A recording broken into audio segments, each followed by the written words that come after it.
Our fourth presenter today is Sarah Metcalfe.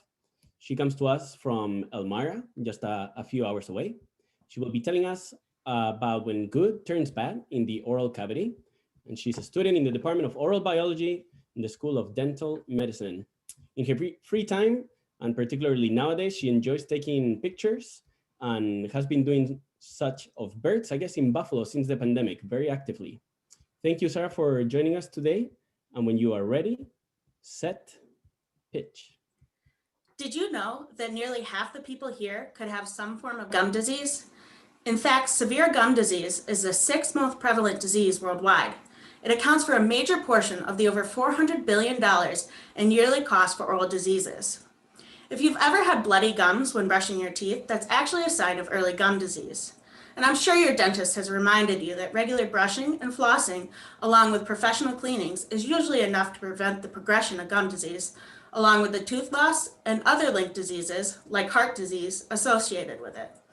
However, there are many factors that conspire to enhance disease, including genetics, environment, and microbes. This conspiracy of events leads to inflammatory conditions such as bloody and swollen gums, along with loose and sensitive teeth. You probably know that we are riddled with microbes, like bacteria, most of which are harmless and in fact are important for maintaining our health. What you may not know is that these microbes are not always such good guys. Some are double agents. The same microbe that plays a beneficial role in one circumstance can be quite harmful in another.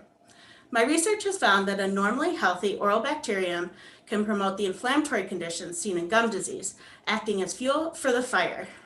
The immune system in the mouth is one of those important factors that acts like a propellant in gum disease.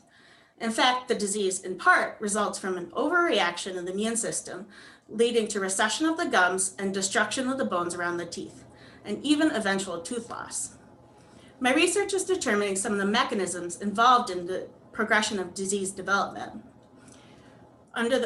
Under healthy conditions, there's a beneficial balance between microbes and immune cells that work to maintain a strong and mature immune environment.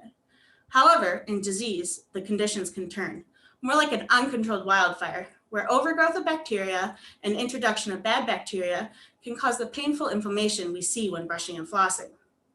This inflammation, counterintuitively, can promote the survival of the normally healthy bacteria, which can in turn promote more inflammation, leading to a fiery ring of inflammation, destruction, and disease progression.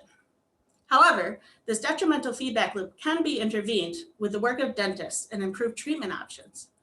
I know everyone wants to avoid painful dentist visits and high bills. While brushing and flossing is important, so is a better understanding of how disease can develop and better ways to intervene, saving money and smiles for millions of people. My research as an oral biologist is an important piece in the puzzle for fighting tooth loss and developing better therapeutics to give dentists better tools to fight the fire.